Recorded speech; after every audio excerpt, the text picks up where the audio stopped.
How's it going, everyone? I'm doing a deals video today, so let's see if we can save you guys some money on some parts for gaming PCs that you maybe didn't even know you needed. Now, I need to start this video with two quick disclaimers. One is that I do not have a magic bullet for the graphics card pricing situation right now, so I will be talking a little bit about GPUs towards the end. So these deals are geared more towards people who either already have a graphics card to work with or who can somehow stomach paying 2 to 3 times what MSRP should be for GPUs. And again, I got a couple of those towards the end. But the other thing is that all of the deals I'm talking about today are linked in the video description. So you can go straight there and skip the part with me talking if you're interested, but I'm gonna go over all of my deals one category at a time. Excellent! Today's video is brought to you by MSI's MPG Series Z590 motherboards built for Intel 11th Gen core processors. Whether you prefer the blacked out look of the Gaming Plus, the Wi-Fi 6E support of the Edge Wi-Fi, or the extra power for overclocking provided by the Z590 Force or the Carbon Wi-Fi, every board is packed with features like 2.5 gig LAN, 20 gigabit USB 3.2, Audio Boost 5, premium VRM cooling, and of course, PCI Express Gen 4 support with supplemental PCIe power. RGB2? Yes, RGB2. Click the sponsor link in the description for more on the MPG Z590 motherboards from MSI. We're going to start with CPUs, and just because I have them all listed, I'm going to go down the current pricing for AMD's 5000 series and then run over a few deals that I think are worthwhile on the Intel side of things, starting with the 5600X, which has fortunately come down in price from the $300 MSRP to around $273. This makes it a more compelling deal versus the 5600G if you do have a graphics card to work with, and Newegg is giving you $5 off right now with this promo code, so that brings it down to $268. Not bad at all. 5800X is the 8-core version. This one was originally $450. It's dropped down also to a much more reasonable $400, and again, 10 more bucks off with the Newegg promo code available right now. And I would say that also makes this a pretty reasonable offer if you're buying a new system and you need a few more cores and threads.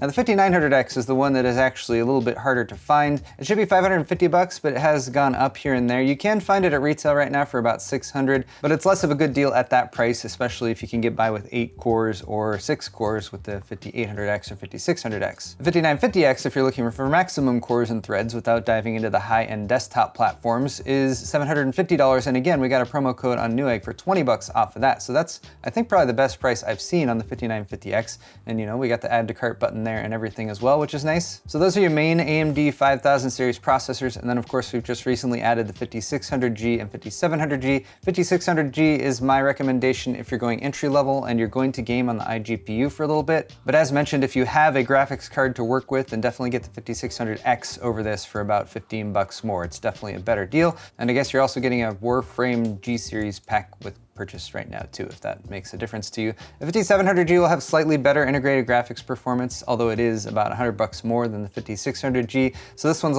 a bit more niche, I think. And again, if you have a discrete graphics card to work with, this probably isn't worth your while, and you should veer towards the 5800X. I tend to prefer AMD's current platform right now because it does offer you the potential upgrade path if you start with a lower core count CPU to jump up to something like a 5900X or a 5950X down the line, but you should not ignore Intel by any stretch, because right now Intel and AMD are both looking at end of life for their current gen platforms. Intel should be introducing Alder Lake in just another couple months, so you should keep your ear to the ground for that if you want the latest and the newest stuff. But you can find some compelling deals on Intel's 10th and 11th gen processors. You just gotta find the right LGA 1200 motherboard to pair them up with, and the i7-10700K for $320 is definitely one of those. This was originally listed for closer to 390 bucks, and if you're looking at something like a 5800X or 5600X, this is only about 40 bucks more than the 5600X, and you get an 8-core 16-thread CPU instead of a 6-core 12-thread CPU. And in terms of gaming performance, they're actually really close. This is also the K SKU, which means it's unlocked for overclocking and everything like that if you want to dabble in overclocking. Just remember, with the 10th gen CPUs from Intel, you do not get PCI Express Gen 4 support, which isn't really necessary if your focus is gaming. Another option here is the Core i5-10400, which you can get for $165 right now. Bear in mind there's a 10400 and the 10400F. The 10400F does not have integrated graphics. Both of them are available for around $170 to $175 right now, and I would definitely opt for the 10400 over the 10400F if you're looking at them both for the same price, because you get an integrated GPU, and other than that, they run at the exact same frequency. This one's over on Best Buy for $165, which is the best price online right now, although you can again find it for $170 to $175 at places like Amazon and Newegg. Speaking of the 10400F, Adorama has it for $160, so if you're really trying to save as much money as possible and you don't have $5 to spend on an iGPU and you have a discrete graphics card to use, there's the 10400F also available for a very good price because that's about $15 cheaper than what you'd find it for on Amazon. Next, let's talk CPU coolers, and we actually have a really good deal on a 120mm all-in-one from EVGA here. It's available for $40, down from $70. This is their CLC 120, which is based on a solid Asetek pump, and even though it's a 120mm radiator on there, it still will do a fine job for the majority of CPUs that you throw at it, as long as you're not doing crazy overclocking on the highest of the high end. And also bear in mind that Newegg has this on sale as well, but with all their promo codes going on right now, which may or may not still be available, you can get $5 more off, so that brings it down to $35. That's like as much as you'd pay for a Hyper 212, and it's an all-in-one liquid cooler, so that's a really good deal right there. I still have the Arctic Liquid Freezer 2 listed in the description, and this is sort of a middle-of-the-road, really good performance all-in-one cooler if that's what you're looking for. So use these prices to compare other all-in-one CPU coolers with, because you're not going to get much more performance than this, but these are a little bit more subtle. They don't have RGB or anything like that, so if you are concerned about those, just bear these in mind as a stepping off point, because for the 240, it's $88. These have sold for as little as $80, and for the 280 here, it's $108. Again, this has sold for $100 in the past, but this is a really nice cooler for a very reasonable price, and I like the fact that it also has a little fan that helps move some air over your VRMs, which is great if you're going to overclock. I almost forgot I still had this listed, but this is kind of my middle-of-the-road upgrade from a stock cooler with the Hyper 212 Black that also still looks good, and this is about $40. I might veer towards that EVGA 120 AIO over this right now because the price is the same or a little bit better even if you buy from Newegg. But again, I'm including this as sort of a point of comparison and just sort of to establish a baseline for what you might pay for an aftermarket air cooler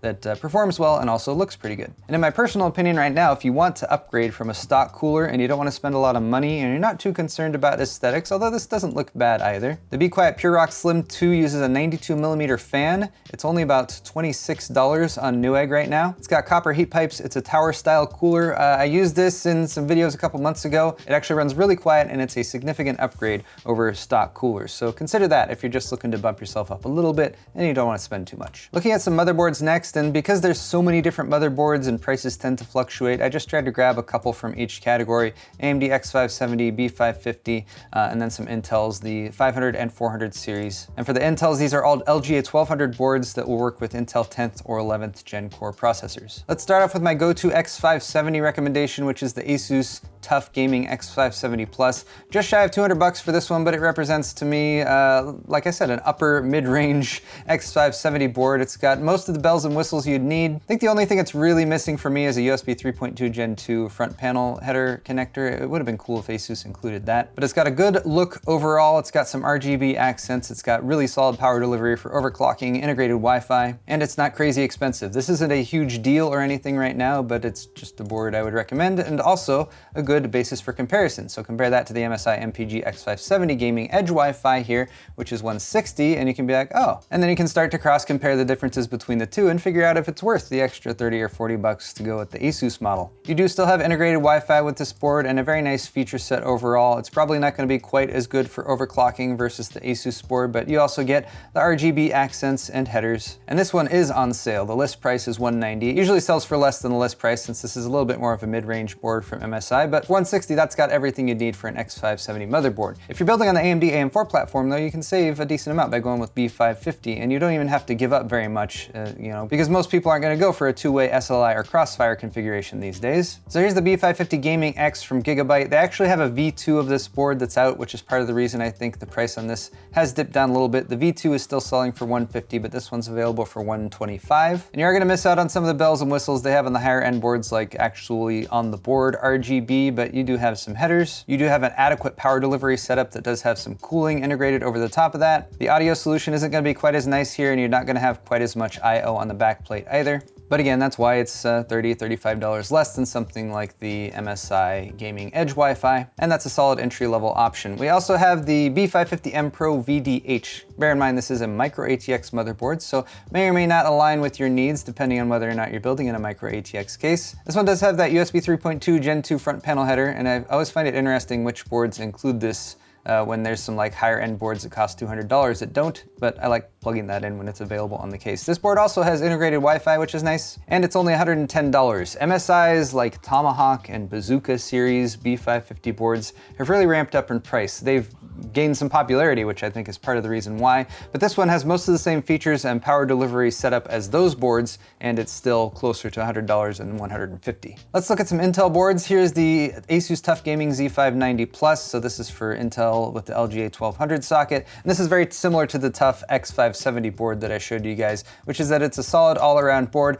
It's not an insanely good deal or anything right now. It's about $240. Do note that you do not get Wi-Fi with this version, although there is a version of the TUF Gaming Wi-Fi Z590 Plus that's only about 10 or 15 bucks more. This is more expensive than the Asus X570 version, but it does have that USB 3.2 Gen 2 front panel header. And other than that, similar design and build quality all around. Just it's an Intel board and not an Asus board. And similar to the Asus board there, I also have an MSI Z590 board that's like a lot cheaper. This one's also down close to 160 bucks, 162 it's selling for on Newegg right now. USB 3.2 Gen 2 front panel header, solid power delivery setup, a fairly unique design I'd say with lots of these vertical and horizontal stripes. And do bear in mind if you get a K series Intel processor like the 10700K, and you want to overclock it, you should definitely be pairing it with a Z series motherboard. The Z590 is the 500 series motherboard with the Z in the front. That means you can use it for overclocking too. But again, you can save some money by going with a B series chipset from Intel. This is the ASRock B560M Pro 4/AC. This is only $105. Again, a micro ATX motherboard, so it's a little bit smaller. But this board is quite packed. You get a heatsink for at least one of your M.2 drives. You get the USB 3.2 Gen 2 front panel header. You get some Wi-Fi integrated. And one reason you might go with a B560 chipset over like a 400 series chipset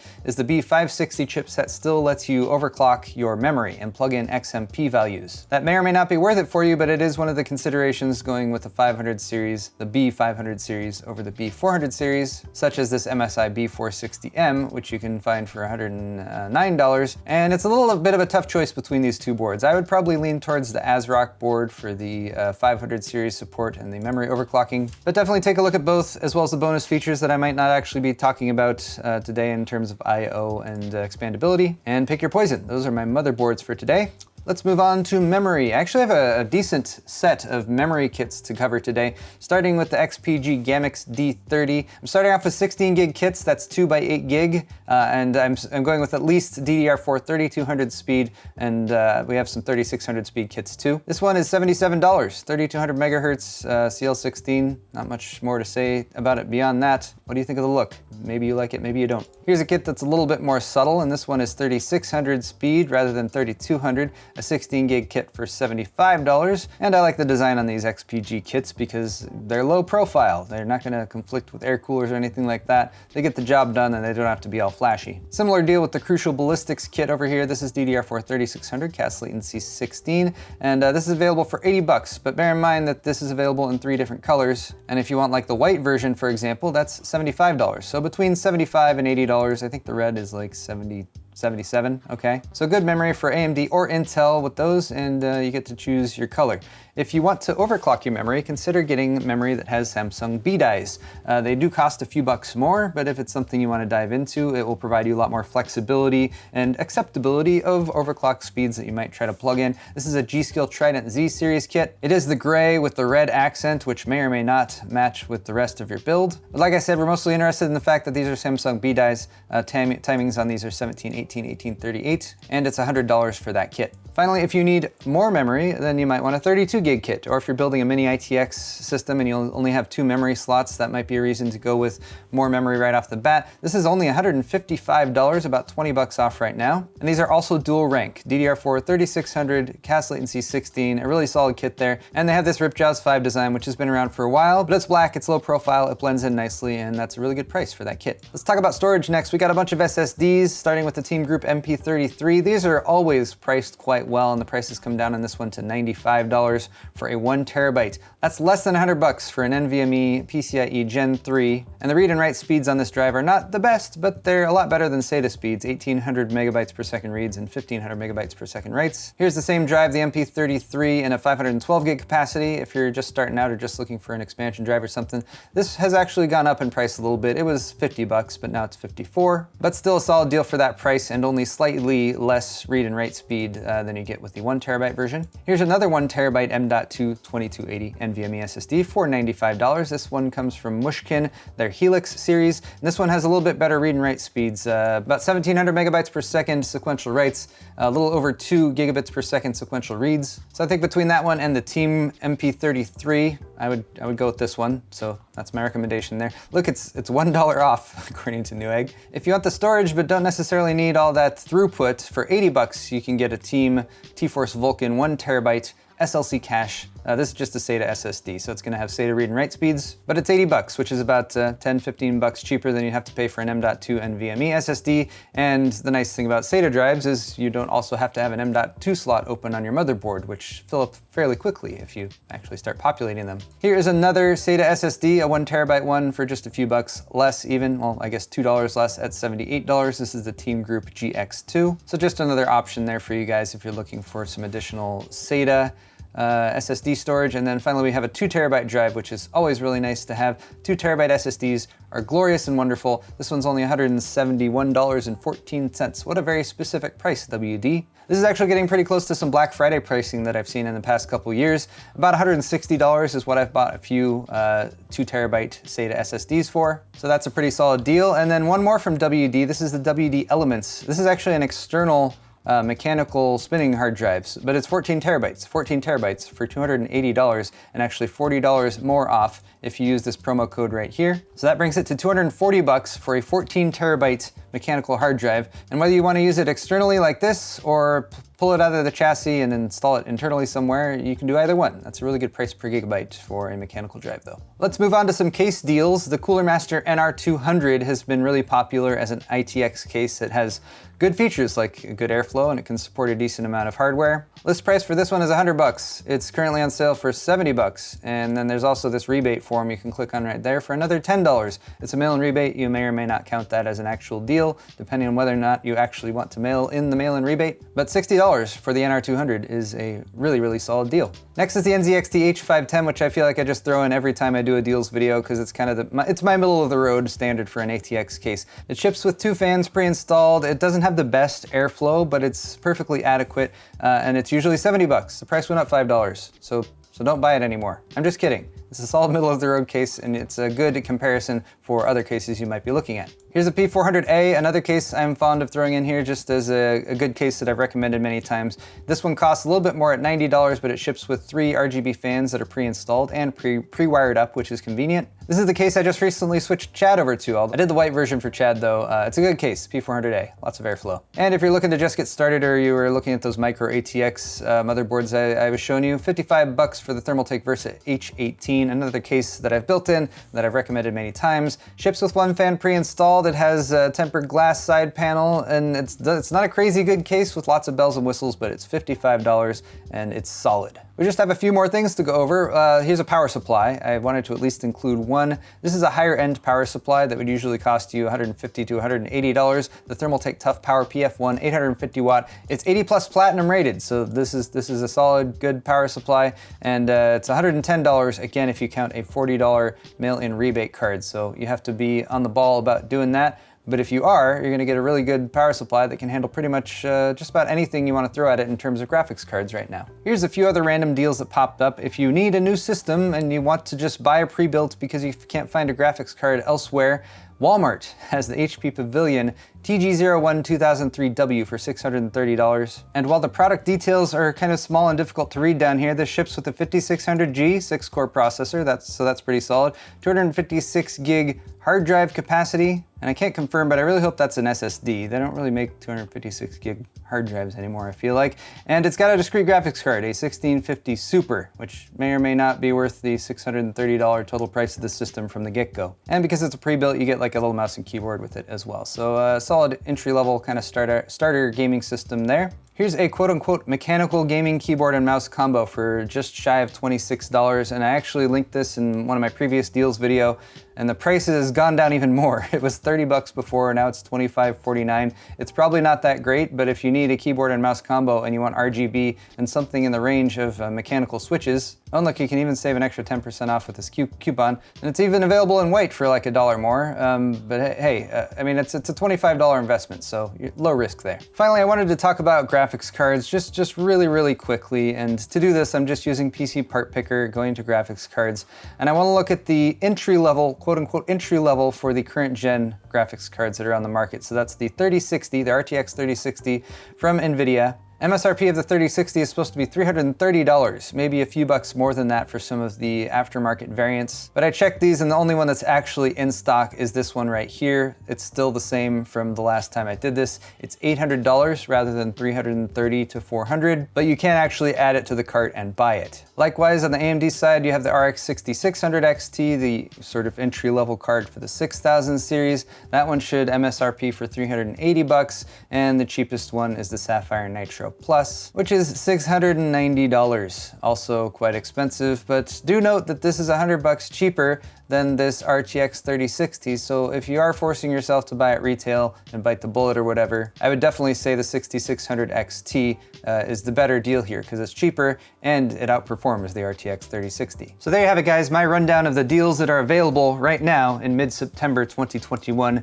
as we barrel headlong towards the holiday season. And the big question right now is, should you go ahead and buy any of this stuff right now, or should you hold out for like November, Black Friday, and those sales? And it's difficult for me to advise you guys too strongly on that one way or the other. I of course remember some of the advice I gave back before the RTX 30 series launched, which maybe wasn't the best advice. So what I would say is, if you see something right now and you can afford it and it's something that you want and that will be a significant upgrade for you or maybe a nice gift for someone else, go ahead and buy it, because chances are come Black Friday, it's either gonna be just a little bit cheaper maybe, in which case, who cares, or it's just not gonna be available at all, in which case you're gonna think, should have bought that back in September when Paul showed me the awesome deal for it in his deals video. Speaking of my awesome deals video though, if you thought this video was awesome at all, then go ahead and hit that awesome button, the thumbs up button on the video, which is down there by the video's description, where you can also find links to all the parts and products that I've talked about today. Before you go, you can also check out my store at paulshardware.net, where you can buy shirts, mugs, pint glasses with my